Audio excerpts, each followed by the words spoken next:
going to show this to you.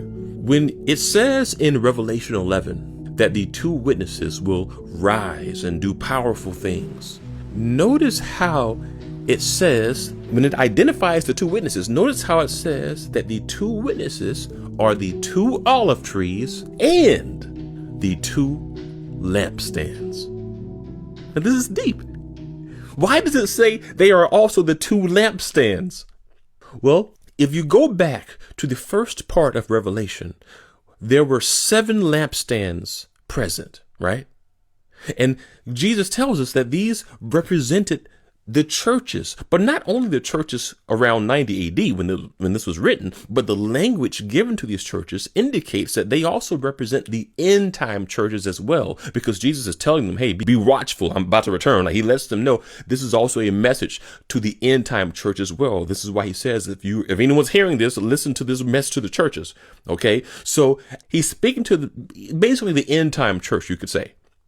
And out of these 7 churches, only 2 lampstands were found to be faithful.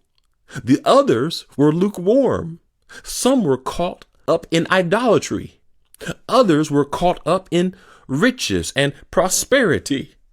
And look what Jesus says to the 2 faithful end time churches.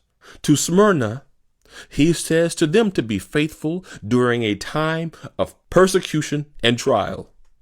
To Philadelphia, the second faithful church, he says to them, he encourages them to be faithful, even though they are going through a hardship. Why? You see, these 2 churches were commended for being faithful after going through a hard time. And when we finally get to Revelation chapter 11, he then says that when the 2 witnesses were given power, who else is given power?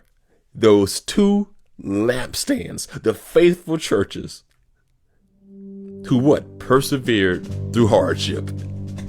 So you see, friends, many of you are like those 2 churches, going through things, going through a testing. But I tell you, if you will be faithful like them, then like them, when the 2 witness empowerment comes with that latter rain, you too will have it upon you as well. So again, what you are going through is to prepare you for a great move of God. And if we are very close to such a movement when the 2 witnesses rise, if we are close to when the gospel reaches all nations as this 2,000-year point winds up, well, the empowerment that God places upon you will be a part, surely, of his final witness to the world. Before, things start to get bad when the Antichrist rises. But before all that, he's preparing us for what? A final great witness. So what shall we say in response to this? Live each day in preparation to be used by God, so that his anointing may empower you to represent him.